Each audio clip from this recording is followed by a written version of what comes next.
Welcome to the HR department, your front row seat to conversations about the modern workplace and everything shaping the world of work.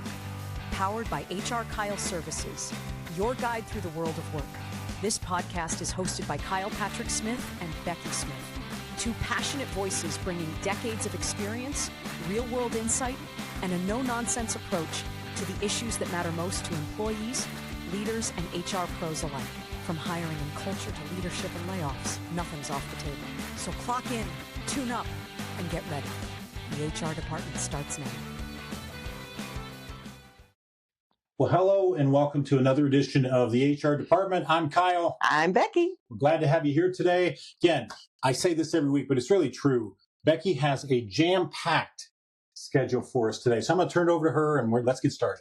Yeah, before we get started, though, we have to talk about our vacation. Yeah, let's definitely do that. We've got some pictures here. Hopefully I'm scanning them correctly of some of the wonderful shots from our vacation. We went to... Well, we started with Manassas because we love Civil War history. We went to Virginia Beach, and then we ended up at Norfolk, which all these years we've gone, we've never visited Norfolk. What a great little city. Just amazing trip. It wasn't sunny every single day, but that's okay. We got a lot of rest and relaxation. Yes, we did. Definitely darker than the last time we taped. So, yep. So glad to be back, full of energy, ready to start this again. Absolutely. We feel energized, in fact. So, Becky, what are we talking about today? Okay, so we are moving on to recruiting and staffing. So you will notice in our newsletter, those of you who subscribe to our newsletter, that we are now talking about staffing. And why wouldn't you subscribe to our newsletter? Exactly. I don't know. Yeah, you're exactly right. So we're going to make sure we get that information out there too, because it's an amazing, fantastic newsletter. I must say myself. We're biased, but still, it really is. That's the feedback. Yeah, I kind of write it, and then he looks it over, and I rewrite. Yeah, so it's really good. Yeah, and again, that's what friends and family have told us, but also clients. So today we're going to start our conversations with staffing, and we're using Kyle's book. Yeah, I thought that looked familiar. Yeah, Recruiting is Easy. So you want to talk a little bit just about this and kind of just in general what they will see in it. This is a book, and it's a different approach to recruiting because, for one, the typical view of recruiting is, hey, we post a job out on the website and get candidates, and we scan those resumes, and that's how we hire. That's something else. I guess you could call it talent acquisition. Maybe it falls underneath there someplace. This is true recruiting, and it's based around principles of sales and marketing. So to give you a little bit of a peek behind the curtain, so to speak. But for the next, couple of months, we're going to be talking about the different chapters of this book to give you a feel for what true recruiting is. And why is that important? Because this is going to allow you to acquire better talent quicker, at less cost, and it's going to put you in a much better position from a proactive standpoint on your recruiting efforts and your talent acquisition, as opposed to where you are now, which is tremendously reactive. Every time a position comes open, it's a fresh new day, and you're searching for candidates, and you're going through that. This is the kind of approach that I've used for years, and quite frankly, it's allowed me to fill positions in literally a fraction of the time. It's not uncommon for me to fill a role within a week, meaning it comes open and we've got someone scheduled to start in a week because of the principles that are here. So again, I'm going to provide a link here so you can purchase this book, but this is going to be our guide over the next couple of months relative to the podcast and some of the other content. Exactly. Yep. So the title Recruiting is Easy, again, and that's the first step. So some of the tricks and strategies of the trade in here, we'll talk about the recruiting process, but the majority then moves into the employee experience. Correct. Because you can't just hire people and then just let them go. Right. So we're going to talk about that. So we're going to start with designing an exceptional employee experience. Correct. And it's kind of some of the things I'll just briefly kind of go through, then we can talk about. So onboarding, learning and development, wellness, recognition, culture alignment, communication, and feedback. So let's start with the onboarding. Yes. And some key strategies for what has to happen once you've recruited that fantastic talent. Yeah. So here's the thing. First off, so imagine this. It's just like any other purchase you make. Think of it, and that's how I like to think of it. You've made the decision, you need a new car, you make the purchase, but you still have some doubts because you're leaving the known, which in this case is a job, even if it isn't the greatest job, it's a known commodity, to this new thing that you think is good. But even after you've said yes, there's this thought of, gosh, did I make the right decision? Maybe my past employer, maybe that wasn't such a bad situation. So it's the same with the car. It's like, you want those first few weeks of driving that car to be a good experience. That's why, one of the surveys they take with new car buying is, that whole new car buying experience, because they know that people are more likely to return to buy the car if the first few weeks, first few months of buying the car are a good experience. Well, it's the same thing with jobs. That offer's made. And over the next 2 weeks or whatever that period of time between the offer and when we start, there's always that opportunity for doubt to creep in. Maybe they go back to their employer, they turn in their notice, and the employer says, oh my gosh, we can't afford to lose you. Let's give you more pay, or whatever it is. So whether we know it or not, that person is still in a vulnerable state, first and foremost. The other thing that we know is to really get them off to a good start with us, even beyond this vulnerability that they're in, is getting them on board before they ever step in the door. Yes. Yep. And so we're lessening our vulnerability to in fact lose them after the offer's been made. But then secondly, we're trying to get them off on a good footing. So day one, they can really, as much as possible, hit the ground running. So that's the thought process behind this. That's the viewpoint. And again, this isn't theoretical. There's data around this. There's things to prove this point, not the least of which, as I say every week, this is lived experience. This is me going into situations where the onboarding process was flawed and not effective, and us losing candidates, us not being as effective in onboarding them beyond that first day. So this is learned experience. Well, and that just brought up something in my mind when I started one of my jobs recently, in the past few years. Not here, no. I had to reach out to the HR department and say, hey, do I still have a job? Am I working there? Because there was a 2 month time period before I started. Right. And I had to reach out because I hadn't heard from them. So if that happens, even if it's a week, 2 weeks, reach out to those folks and make sure they're still on board. Yeah. So if you adopt our practices, which again, are practices that I used when I was in corporate HR. So again, this isn't something I'm just inventing or I read about in a book somewhere or heard somebody say it should be done. My practices really that onboarding starts the minute we make an offer. So the minute we do that, we're giving them this time frame of what's going to happen. We've got touch points for us as an HR team. We've got touch points for the hiring manager. We may have, depending on the leadership team, we may have a touch point for the leader.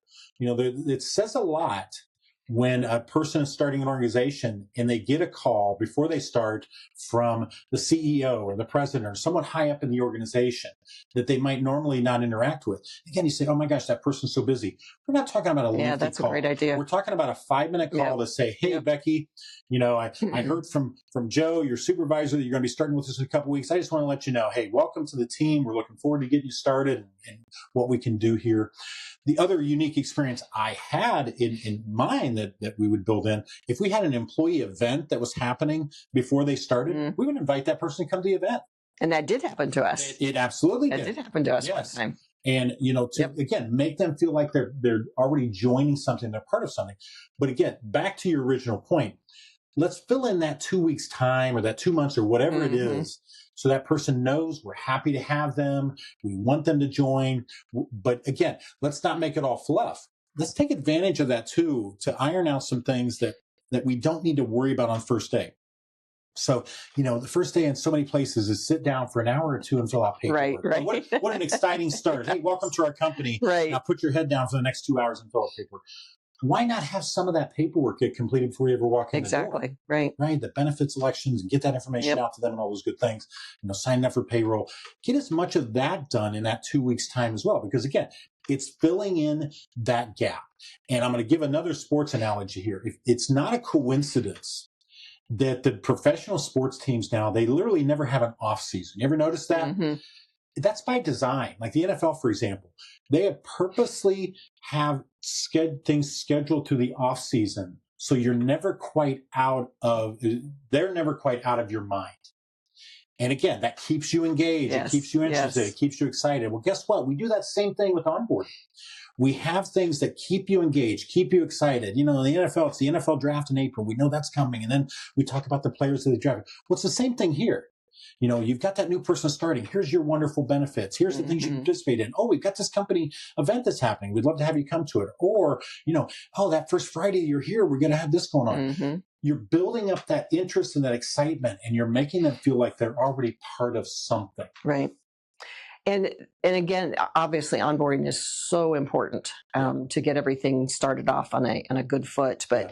But then, and I'm kind of thinking it too, as to start to tell them some of the different things, like going through my list again. So, learning and development. So that is not something a first day employee is going to be thinking about. But how can that be thrown into for a good experience? Oh, absolutely. So one of the things that's happening behind the scenes on my teams is once and a lot of times we'll start this even when we first have the position open.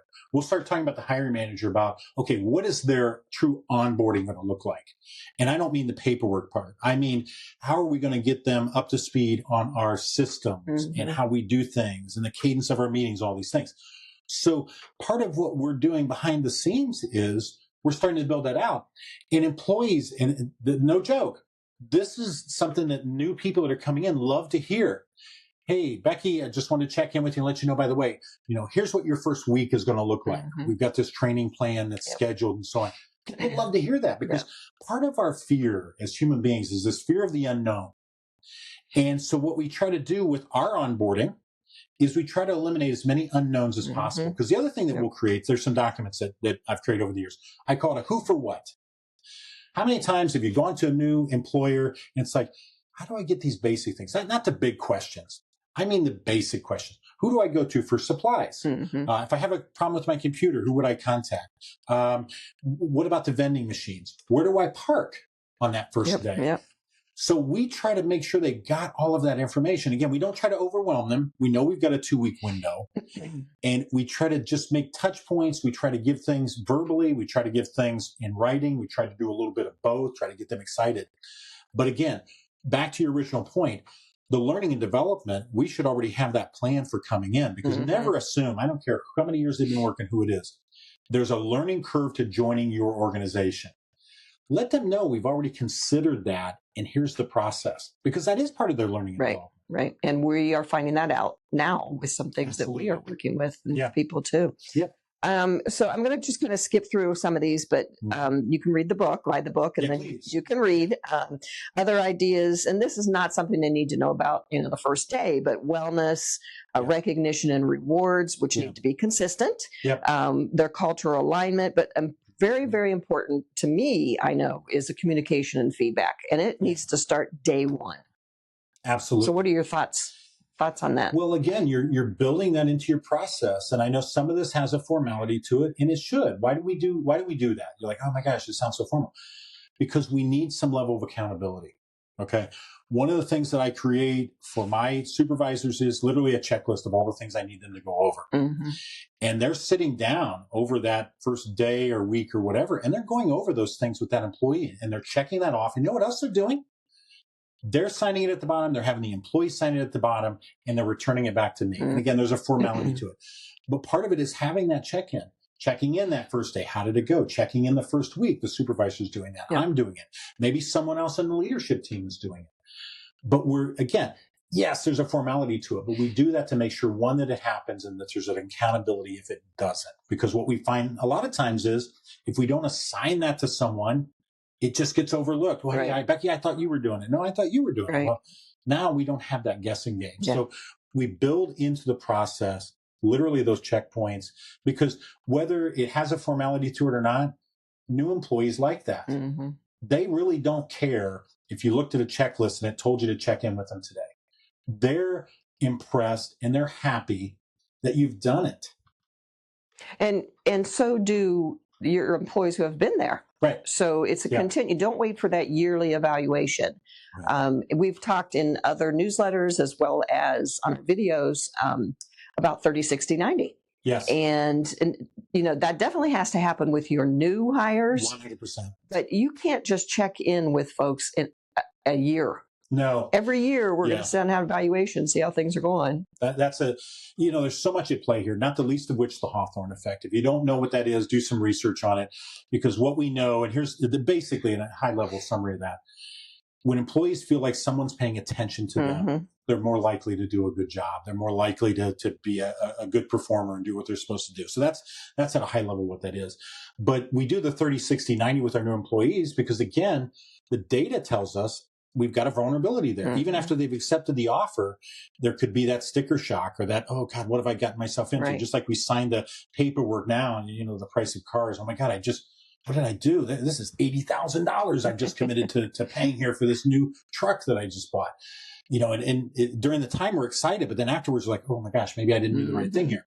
Well, sometimes that happens with employees too. They'll have a bump in the road or something will happen their first couple of days and it's not what they're used to and they're vulnerable. So 30, 60, 90 is our touch points for a very good reason.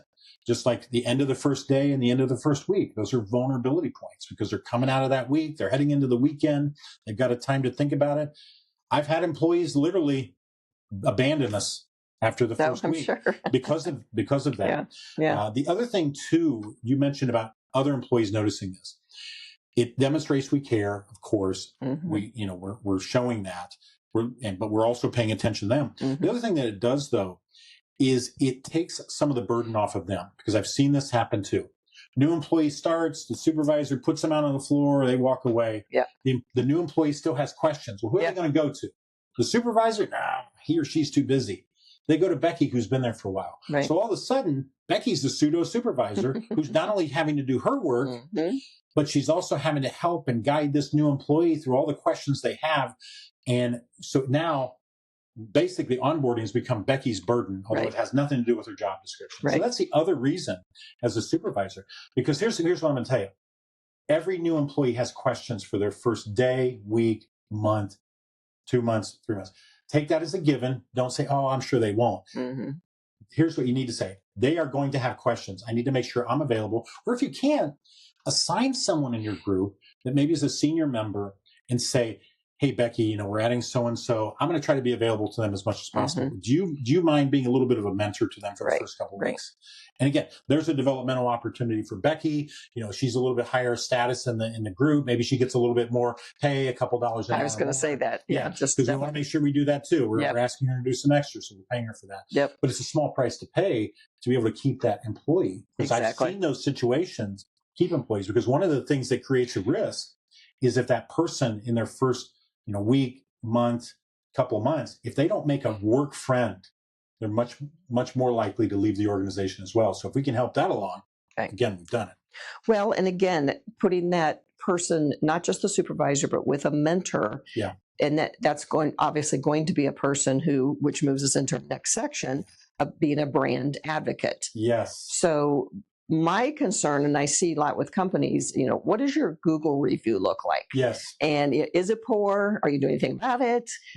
So you're that brand awareness, brand advocate, and taking care of that brand. And it is your people. Absolutely. Because they go out on social media and they will complain. Absolutely. If they have to. Good, bad, or otherwise, they're going to say it. And you say, oh, they're only going to complain. That's not true. I know plenty of people that work for great employers that they're literally recruiting for them. Oh, they hear somebody needs a job. Oh my God, come join us. We have a great place to work. The boss appreciates us. We do this and that and the other. They will do both. They will absolutely do both. And the thing is, it's just like any other testimonial. In business, we're always taught, hey, get the testimonials. That's what drives your customers the most. If they can hear someone that looks like them and in the same situation that speaks highly of your company, you're more likely to get the business. Well, that's true of employees as well. So you're a person and you can read all the glorious things on the website and we do this and that and the other. But if you can talk to somebody that already works there and says, oh, Becky, let me tell you, this is a great place to work. And they start telling you those things that are happening, those stories. Because again, everything I ever talk about, I always say the power of stories because the stories is a proof, right? It's an evidence. So, they're not someone that's crowned as an advocate. They're, because of the environment and what you've created, they just naturally act like an advocate. Right. And imagine how much better that makes your recruiting go. It's not a coincidence we give bonuses for employee referrals. We do that because that person is much more likely to stay. They're much more likely to be a good performer. All of these things that we're looking for, again, there's some little bit of a peek behind the curtain, because you know what? Here's what we always know. Top performers know other top performers. Mm-hmm. So if you've got a top performer and they're your brand advocate, guess who they're going to bring in the organization? Right. They're going to bring people that they think would be a top performer. Well, and I think too, is you want your brand advocates to be pretty much everybody that's on your team. 100%. There might be that little, percentage who's not, because they just don't like to work or whatever that might be, but you want everybody to be a brand advocate. If they're that super quiet person, they just come to work, they do their job. You want that person to be your brand advocate as well. Because you don't know who they know. Yes, exactly. Who they know that knows somebody else. Right. And the other thing too, imagine, you're walking this potential new hire through the building, and they're coming across these people. And hey, I'm not too proud to play this one. When I know somebody really high on the organization, I'm taking a new employee through the tour, or a potential new employee. Guess who? I'm going to introduce them. Oh, yeah. I see Becky. Hey, Becky, come here for a second. This person, they're considering joining us here. Becky's going to say, oh, I hope you do. This is a great place to work. Yep. Those little things. And again, it's a little manipulative. Sure it is. But that's sales and marketing, right? Because I know Becky's a brand advocate. And to your point, isn't it nice to go through the building and know that, wow, I don't have to just be on the lookout for Becky. It could be Becky. It could be Jim. It could be Sue. It could be all these people that if we happen to interact with, they can sell it. But again, they can be outside your organization when you don't even know it. Mm-hmm. And someone comes up to them, or they post on Facebook or whatever, and we see these posts. Hey, if you know of any place that's hiring, let me know. And Becky posts out there and talk of the town. Exactly. Oh my gosh, please join our company. It's a great place to work. I love working there. Yeah. And that makes me think of an example, because I know you like stories. Yes. That makes me think of when I taught, and people would come in from the outside where there's this, State Department, education, visitors from around the community, whatever that might be. And the principals would always select their brand advocates. Absolutely. Generally, they were people who didn't complain. Yeah, in that scenario. Yes. Yeah. So, needless to say, I was not one of those people that was selected. Right. Because, I saw what was really going on and deep inside, and I would question it. And you want every single person in your company to be that person you could stop in the halls and say, not just, the 5 people, the same 5 people that you pick every single time. Because again, one situation is genuine. Yes. They truly believe what they're saying. Yes. Again, we can see through that. Yep. Because of the work environment that you've created. And then, the other one is manipulating it. Mm-hmm. I'm going to single out a few people that I know feel really good. Do you really want to take that chance? You really want to roll the dice? Why not create a work environment where that no matter who they talk to, when they talk to them, the person gives them a realistic viewpoint? And again, don't mistake this to say everybody's going to say it's a great place. I'm not saying that. Mm-mm. There's no perfect employer. But if you can get a lot of the things right, your people are going to speak highly of you. And again, they're not going to, you don't want them to create an unrealistic picture. The best review is one that sounds like, hey, I'll tell you what.